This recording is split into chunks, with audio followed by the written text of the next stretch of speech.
Well, hello there. Thank you for joining me. You might want to pull up a chair. I'm going to be keeping this fairly focused today. What I'm going to be doing in the future is to try to unpack things in possibly shorter segments. What happens is it works the best for me if I do the show in one segment, okay? Because that is also less expensive for me to produce and all those elements, okay?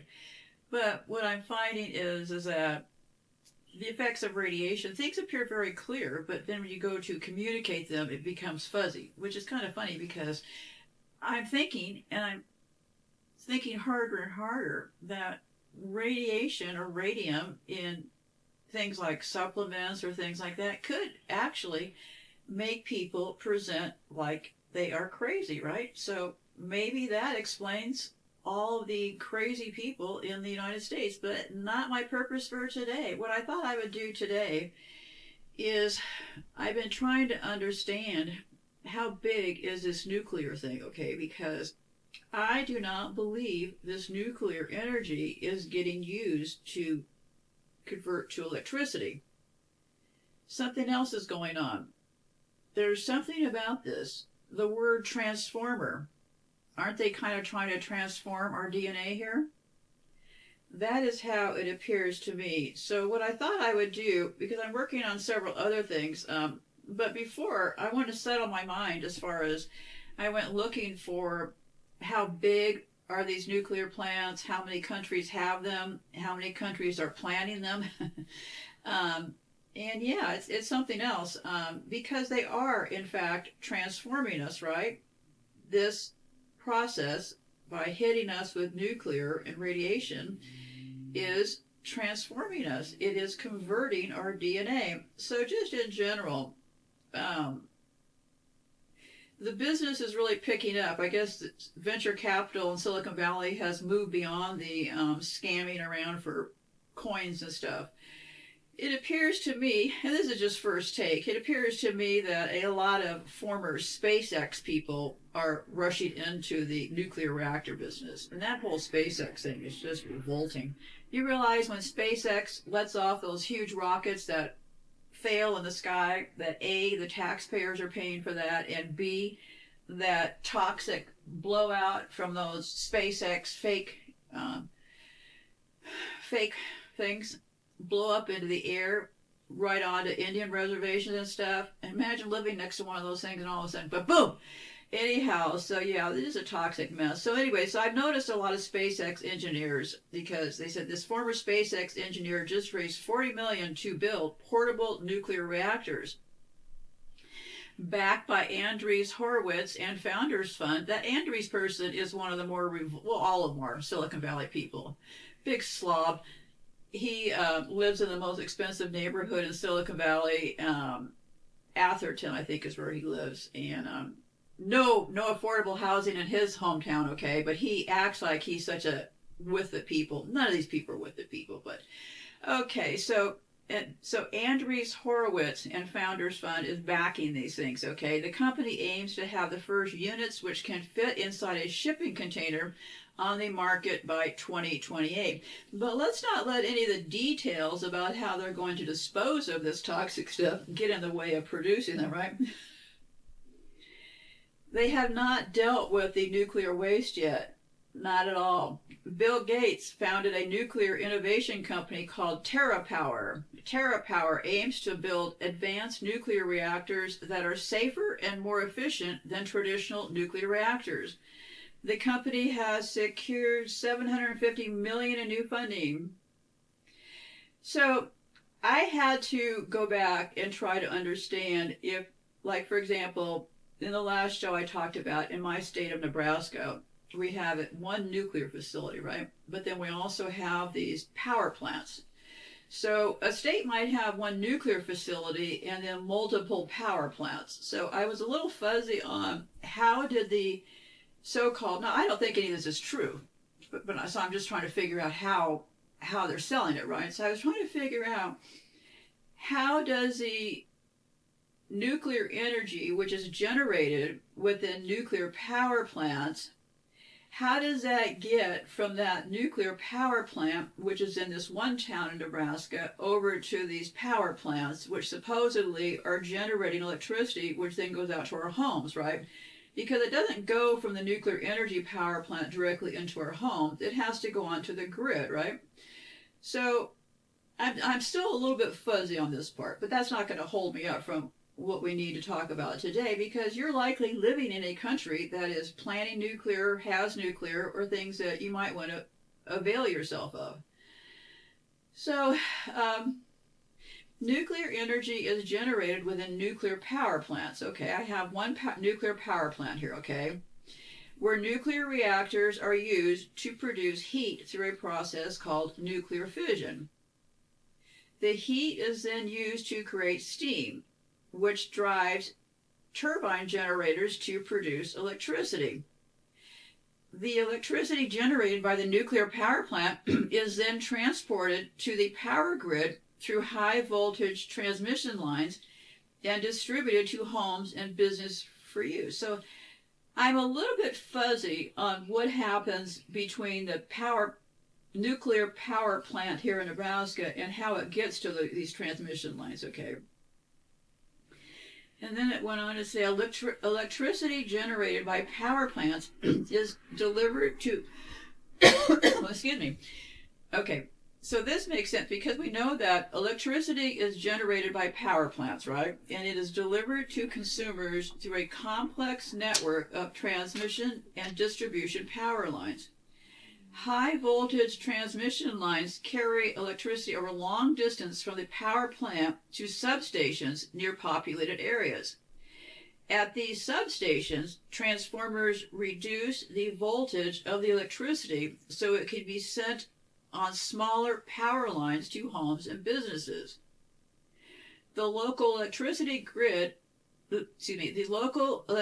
utility operates the distribution system that connects consumers with the power grid. The electricity is then distributed to homes, yes, through distribution lines, but I'm a little bit fuzzy on how they get it from the nuclear place over to the power distribution place, but let's move on from there. There's a big surge in the construction of nuclear power plants, and it appears to me, well, there's a lot of investment going on in this country, but it appears to me another big investment in this is coming from China and Russia, okay? And I found a clip that I'd like to play for you because supposedly Russia's under sanctions, but that isn't stopping them from continuing to do atomic energy, okay? And the reason I want you to listen to this clip now is because Russia is funding nuclear power in other countries like Bangladesh and stuff that I'll be talking about in a few minutes here. So let's listen to this clip to get a basis for, and this is in Turkey, okay? So Russia is going around funding these nuclear power plants, okay? Turkey opened its first nuclear power plant this week, and in what may seem a surprising step given the geopolitical situation, it's financed and built by a subsidiary of Russia's state energy firm Rosatom. It's not the only country tapping Russian expertise in nuclear power. Moscow's spreading its nuclear know-how around the world. For some countries, cooperation with Russia is an attractive prospect. It has also been able to offer a type of a one-stop shop offer to many countries, where it offers all levels of cooperation, from training the staff to work in the plant, to designing, to planning, to building the plant, to supplying the fuel, to taking care of the waste, and so on. The portfolio of foreign orders includes 36 blocks at different stages of implementation. In 2020, according to Rosatom, the business portfolio exceeded $138 billion. Nuclear power being used as a soft power tool, say some experts. Rosatom, the Russian state nuclear company, and its daughter companies are big sources of income for Russia. Also into the future, if they are able to continue with the work that they have been doing so far. And it also... What I find amazing in all of this is everybody seems pretty relaxed about putting in all these nuclear reactors all over the world, right? And now they're financing them. Everybody's hot and getting these nuclear reactors, right? But then yet everybody seems much more concerned about nuclear weapons, right? Have we disconnected our brains from nuclear weapons to nuclear energy? Just a question I have. They're doing a lot of wording in this nuclear thing, I believe, to disconnect our brains, okay? They're saying things, they're calling smart meter stuff like non-ionizing and lumping it in with the other stuff. So they're using a lot of word brain games to kind of shift things around and make this all appear very safe. So let's keep going here. First channels for creating dependency, creating strong links at many different levels between Russia and many countries around the world. After the full-scale invasion of Ukraine, the West imposed new sanctions on Russia, but are they enough to thwart Moscow's nuclear strategy? Russia is quite good at getting around and adapting to sanctions. And often Western actors overestimate the impact of sanctions and are not active enough in implementing sanctions and in tightening them to really stop Russia. So if the West wants to stop Russia, it probably needs tougher sanctions. It's the plan, not the bug in the system. It's just that no one seems to be questioning why is it okay for Russia to be building nuclear. Okay, let's get going on here. So, nuclear power plants currently operate in 32 countries and generate about 1/10 of the world's electricity. Some countries with nuclear power include the United States, Russia, UK, France, and China. And they have these 5 nuclear-free weapon zones. I'm not real clear about what that is, but I'll tell you. It is covering territories in most of the southern hemisphere in Central Asia, Antarctica, and Mongolia. Have a special nuclear weapon-free status as well. These zones are defined by the United Nations as an agreement that a group of states has freely established by treaty or convention that bans the development, manufacturing, control, possession, testing, stationing, or transporting of nuclear weapons in a given area. I don't know what it means. They probably had some ceremony, and then a lot of people just saw the ceremony and thought, oh, that's great, they're banning these things, right? The 5 nuclear weapon zones are someplace in Chalaco, Latin America and the Caribbean, Rarotonga in the South Pacific, Bangkok, Asia, Pelindaba, Pelindaba in Africa, Semei, Semei in Central Asian. So 9 countries currently have nuclear weapons: US, UK, Russia, France, China, India, Pakistan, Israel, and North Korea. Because my big question here is, if these nuclear plants are not in fact creating electricity, what are they doing, right? So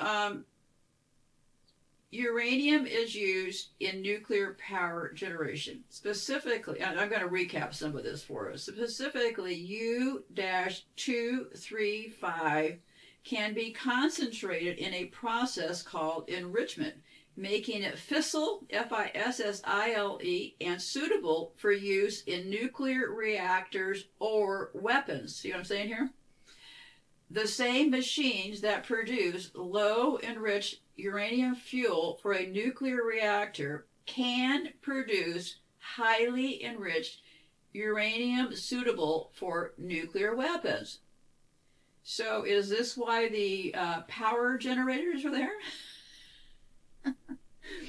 I don't know. It said the same machines can produce low enriched uranium fuel for a nuclear reactor, can produce highly enriched radium suitable for nuclear weapons. I am guessing here because I have no information from any scientific background, okay? I don't even think I've talked to many scientists. So it appears to me, and this is information that I'm sharing with you that is still in progress, okay? It appears to me that there is a possibility that the real purpose of these nuclear reactors that everybody's so hot to install around the world right now is for these weapons, right? So when I was trying to figure out how it got from point A to point B, like I'm still confused how it gets from the reactor, but I'll get past that here, okay? But what you're looking for, it is put together into what they call uranium fuel assemblies, okay? That's what you're looking for. That's a little kit that they make, and remember, I'm just learning this, okay? When they make the uranium at that nuclear power plant, okay, they make what is called a fuel assemblies, uranium fuel assemblies, okay? And those fuel assemblies then get converted somehow into electricity. But the word you're looking for is uranium fuel assemblies. And those are transported by truck, rail, or sea. And then they went on to say the transport of radioactive material is subject to strict regulations to ensure safety. They publish regulations internationally since 1961. These regulations have been widely adopted. Well, see how they get around the regulations is they no longer tell people what is on those trucks and those trains, right? Because they just had another train which is dangling in the Mississippi River right now. Again, another one. Just yesterday, right? And that train, they do not provide manifests of what's on these trains, so it's a guessing game. Those trains, it appears, may have like lithium batteries and more toxic stuff. So here again, they have dumped more of this stuff once again into the Mississippi River. So there seems to be some plan here of euthanasia, okay? Whether you want to admit it or not, it appears to me that they're on a steady path. And uranium is their method of choice, right? Uranium and those dioxins, right? So, what they do is they put these regulations in place and everybody thinks, great. Well, the regulations may or may not be in place, but there's nothing regulating that those trucks or those trains actually say what they're carrying when they're crossing through all of our small towns, right? So, this is as close as I can figure this out, okay? So these uranium fuel assemblies are transported from the fuel fabrication plant. Okay, so these assemblies to the nuclear power plant. So these fuel assemblies come from someplace else. Not clear yet, but they come from someplace else, right? And they are transported to the fuel fabrication plant, to the nuclear power plant. At the nuclear power plant, the fuel assemblies are loaded into the reactor core. The nuclear fission reaction that takes place in the reactor core produces heat, which is used to generate steam. The steam drives a turbine, which generates electricity. A fuel fabrication form, so uranium fuel assemblies are transported from the fuel fabrication plant, right? So then I wanted to know, what is a fuel fabrication plant? Because it goes from the fuel fabrication plant to that nuclear power plant, right? A fuel fabrication plant is a facility that converts enriched uranium into fuel for nuclear reactors.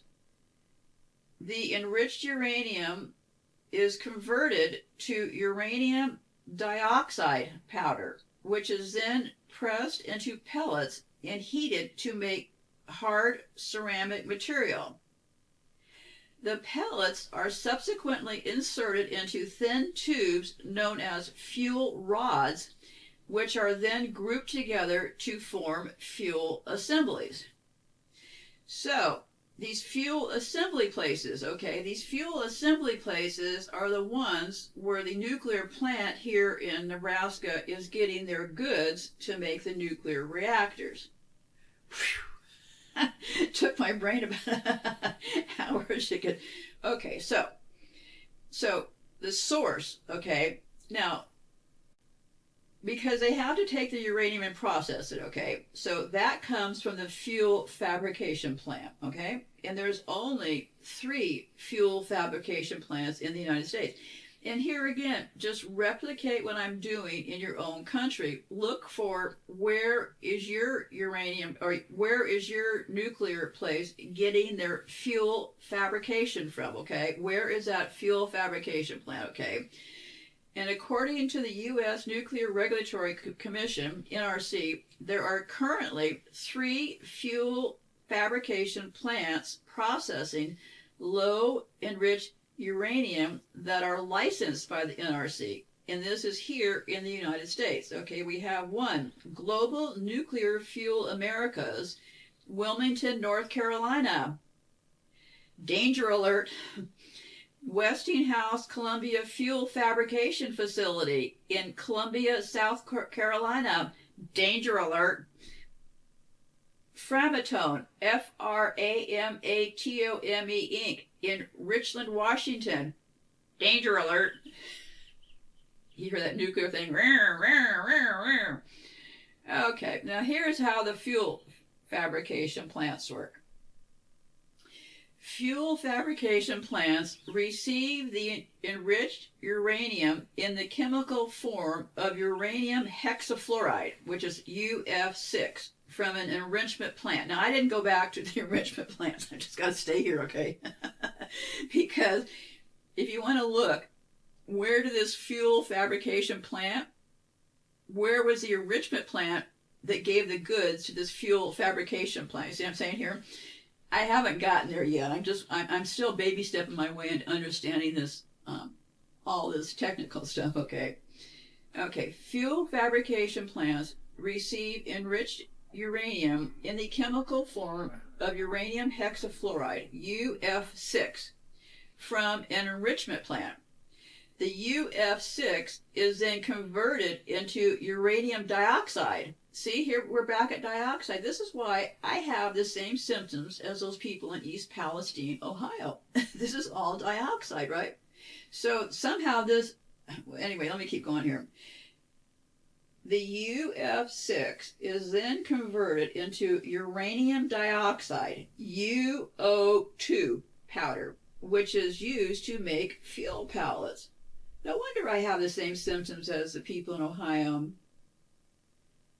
Okay, and then the United States imports most of the uranium it uses as fuel. So I looked at what countries are they getting this stuff for these fuel fabrication plants, okay? Once you know the right words, the world opens up, okay?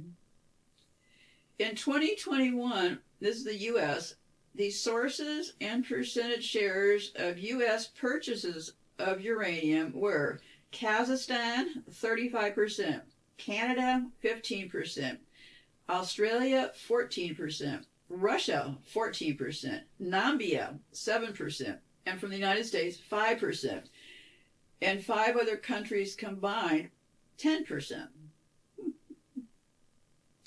So I'm hoping you'll replicate this, because once you know these words, you'll be able to figure out, A, where are the nuclear places in your country, and how is this stuff getting transported around. So I was also looking into what countries don't have nuclear power. There are several countries that do not have nuclear power. Some countries have never had nuclear power and have pledged to stay that way. But this is also a trick, so I'll tell you why it's a trick in a minute here, okay? Australia, Austria, Belize, Cambodia, Colombia, Costa Rica, Greece, and Ireland. And I'm not saying that this list is 100%. What I'm suggesting is that you take this list and buzz around and looky in your own country, okay? Other countries have no... I'm trying to share this with you, so first, before we continue on with where we're going with this nuclear stuff, we need to understand what's going on with nuclear around the world, right? So I'm trying not to get too deep into the weeds, okay, and throw us off the trail here. Other countries have no nuclear plants and have restricted new plant construction, such as Denmark, Italy, Norway, and Serbia. But here's what I found out about Austria. Now remember, Austria says Australia, excuse me.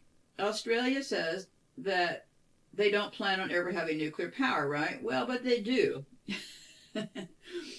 Australia has one nuclear power plant in Lucas Heights, Sydney, but it is not used to produce nuclear power. Instead, you say tomato, I say tomato. Instead, it is used to produce medical radioscopes and for research purposes. Australia is the world's third largest producer of uranium and hosts 33% of the world's uranium deposits. Nuclear power is banned by federal law in Australia.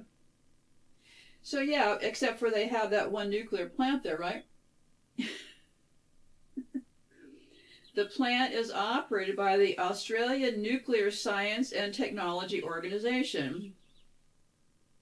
And then I looked a little bit more into Italy. And when I'm sharing what I found because there's tricky ways of saying things. Like I would have assumed that Australia had no nuclear plants, right? Until I looked a little bit deeper and found that, well, yes, they do have one, but it's not to produce electricity, but it's still producing the nuclear stuff, right? Italy started to produce nuclear energy in the early 1960s, but all plants were closed by 1990 following a referendum. As of 2018, Italy is one of only 2 countries, along with Lithuania, that completely phased out nuclear power for electricity generation after having operational reactors. Now, I'm not... Italy started to produce in the 60s with the construction of 4 nuclear power plants and some fuel cycle research facilities. However, all the plants were closed by 1990. As of 2018, Italy is one of only 2 countries, but Germany's now ruling it out too. But really, it sounds great they're ruling it out, but what are they doing with all this waste, right? Okay, there are about 30 countries that are considering, planning, or starting nuclear power programs. Listen up, kids, listen up. And I did a dive into 2 of them, okay? These range from sophisticated economies to developing nations, and that's where Russia's coming into this deal, right? So these countries, including Bangladesh, Egypt, and Turkey. Bangladesh is currently constructing its first nuclear power plant, the Ropar nuclear power plant. The plant is being constructed on the bank of the river, and these are always on river banks. You notice that? Because they have to keep it cool, but also it gives them access to all of our drinking water to pollute it with radium, right? It serves a dual purpose. They can help make more radiation for the rest of us, and they can also recklessly dump into those water streams to get us another way. Hey, gotta think of all the angles, right? Okay, let's take a look at Egypt. Egypt has considered establishing nuclear power since the 1960s and has started construction of the first, there's always 4 of these things, of 4 large Russian nuclear power reactors with significant desalination capacity. The plant called the Daba Nuclear Power Plant will be located in the Matrouh Gouvernate, Egypt, about 320 kilometers northwest of Cairo. Egypt will be the only country in the region to have a Generation 3+ reactor. What does that mean? I don't know. Probably more strength to kill us with, right? The El Daba nuclear power plant is the first nuclear power plant planned for Egypt. Yeah, I don't know. The company you're looking for in Russia that's financing this stuff is called Rosatom. Rosatom. And Egypt is expected to begin commissioning in 2026. And right now we are in 2023. So they're planning on, I can't tell you all this stuff about Egypt because it's just too much. Here's a law, if you're in Egypt, you want to look for, okay, that triggered all this. the electricity law number 87/2015 sets the ground for the transformation of the electricity market in Egypt. The law provides for the separation of the Egyptian Electricity Transmission Company and the Egyptian Electrical Holding Company and establishes third-party access to its network. So this is where they will be, this law gaining the right to approve different electricity tariffs. So yeah, this will open the door. I guess they passed that law back then, and now they're in there with Russia making these plants, right?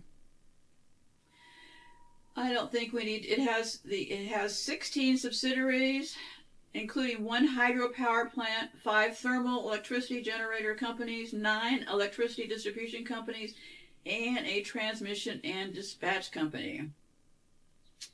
So Egypt is getting into the nuclear business, okay? Egypt's Nuclear Power Plants Authority announced that the first reactor of the El Dabas nuclear plant will start operation in 2028. Egypt has significant energy resources, both in traditional fossil fuels and in renewable energy. As of 2019, the total primary energy production in Egypt amounted to roughly, I don't know about this stuff. Natural gas was the source of the highest share. Petroleum were next, and renewables and other shares was only 4%. So what they're saying is Egypt is only using 4% renewables, so that's probably how they sold this idea of nuclear, right? The whole idea is to get rid of those other ones, the fossils, and just use them. Egypt possesses an abundance of land, sunny weather, and high wind speeds, making it a prime location for renewable energy projects. So it looks to me like the plan is to go and sell a bunch of those fake windmills to Egypt. The Egyptian government is cognizant of the need for a sustainable energy mix to both address increasing demand and to move to a more environmental, sustainable, and diverse electricity sector. So yeah, they want to do nuclear as a reason, right? Russia's building and financing Egypt's first nuclear power plant.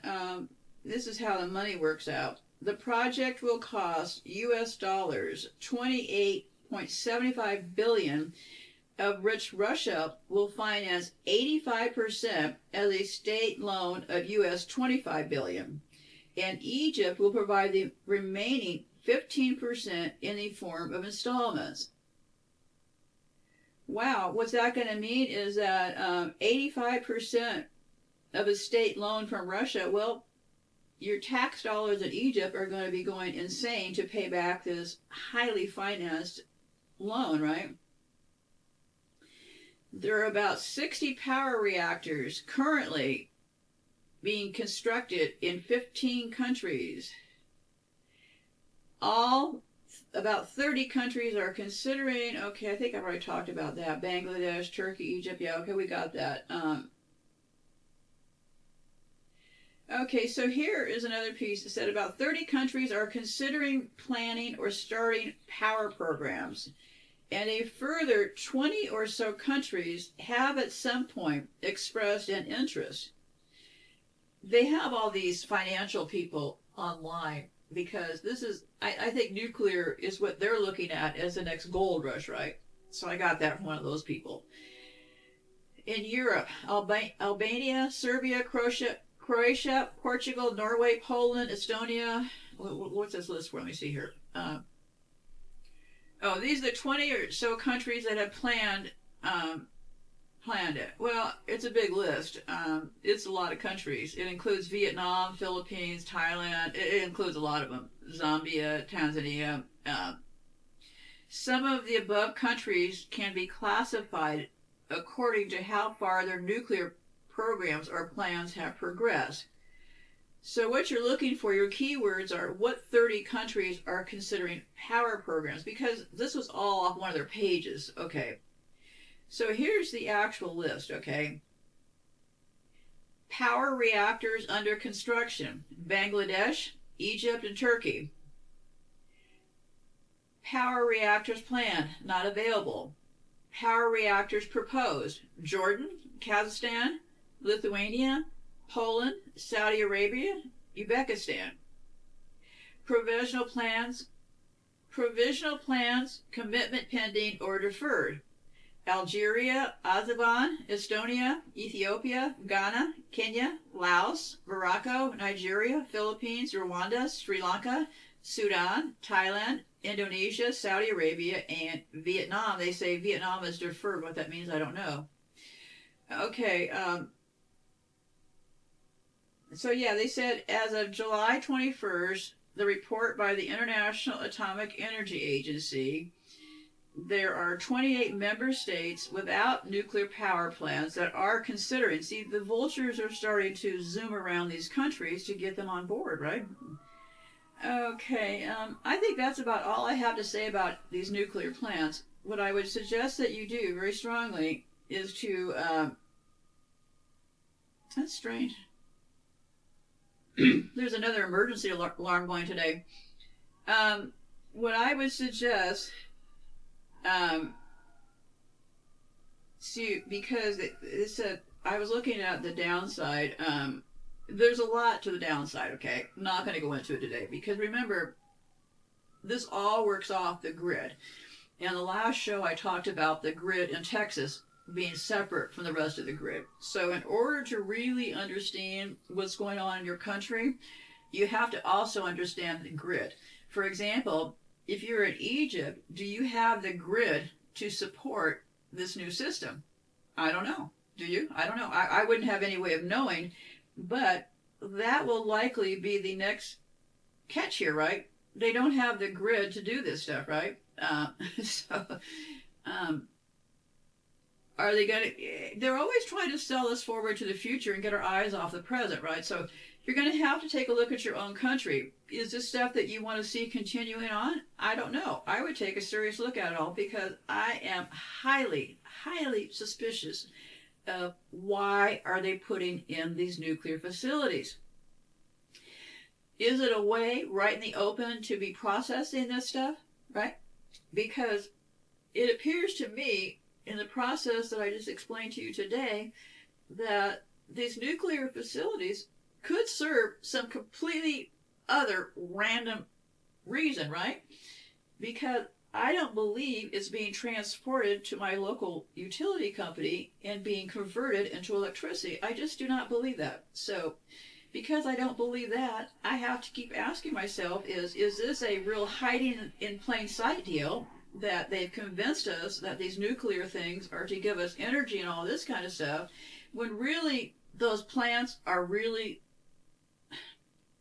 well, at the risk of sounding very paranoid, which, hey, call me paranoid, whatever you want, I think those plants are there for a darker reason. And I thought the electricity was a dark reason, but I believe, and I'll be thinking more about it, because the whole idea is to transform us, right?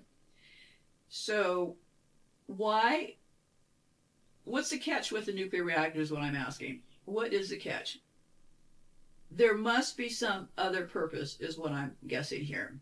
And this push to get them into all these other countries, something is here. And I will have to close for now, say goodbye. And I don't really, my instincts right now say that something is up with those nuclear reactors, okay? And pay attention to your own area. Dig into your own area. This is stuff we all collectively should have been doing a very long time ago instead of listening to what their so-called